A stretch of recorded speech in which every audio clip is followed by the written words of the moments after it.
And as we continue to track the path of Ida, tonight we're joined by Mike Steele. He is the communications director for the Louisiana's Office of Homeland Security and Emergency Preparedness, and he's been working around the clock to get the state prepared for Ida. No easy task. Thank you so much for making the time for us tonight.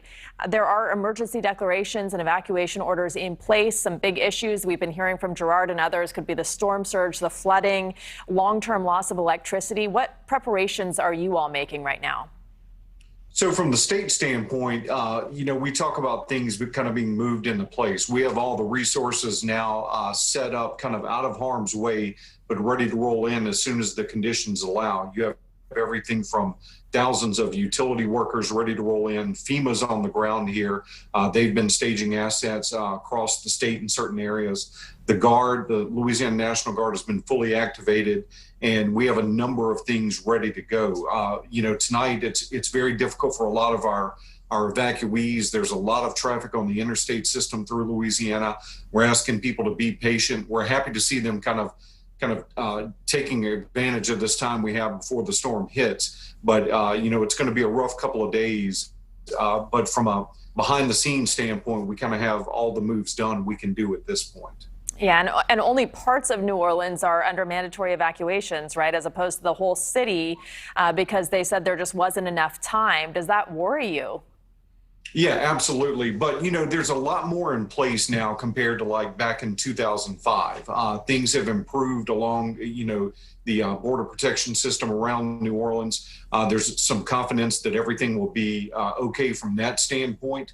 Obviously it's not the best. Another big concern right now is power outages. We saw a situation last year with Laura, the storm you mentioned a few minutes ago.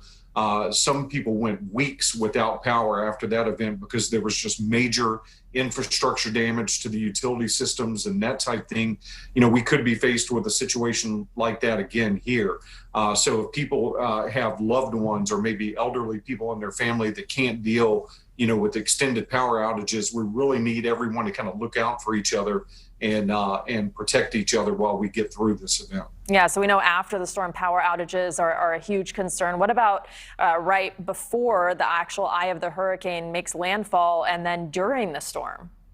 Yeah, and if you had a checklist of, I guess worst case scenarios with the storm, the fact that we didn't have much time to kind of prepare for the storm, it elevated in strength, over the last couple of days. It's hitting at nighttime, which adds a whole nother dangerous element to the situation.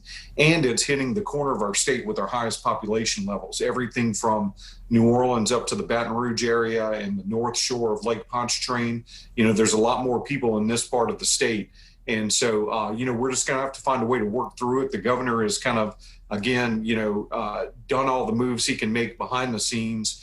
And we're going to start that recovery process, too. It's important for people to understand that as soon as those elements come into play and we can coordinate with our local officials to kind of get that process going, we've got everyone from FEMA to our recovery staff, ready to roll on those type things. It's just a matter of kind of seeing where those impacted areas will be.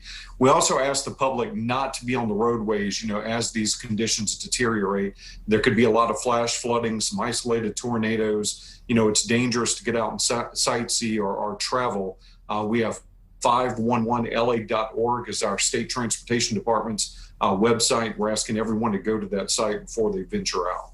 And I wanted to just touch base with you also on a personal level, because you have unique insight. You were also a reporter when Katrina made landfall exactly 16 years ago to the day tomorrow.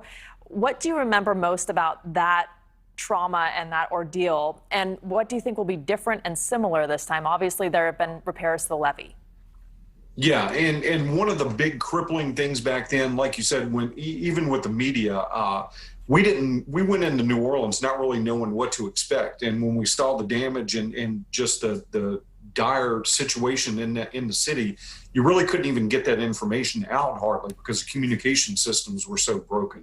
But Louisiana's invested millions and millions of dollars on a wireless network system that allows our first responders, public works crews can access this radio network that we've established. And so we don't see a lot of those crippling communications issues pop up now like they did after Katrina. There's still issues at times with cell coverage and those type things. But the people that really need to communicate, like with the first responders and everyone else, they're able to kind of work through those things now, and that's a big help.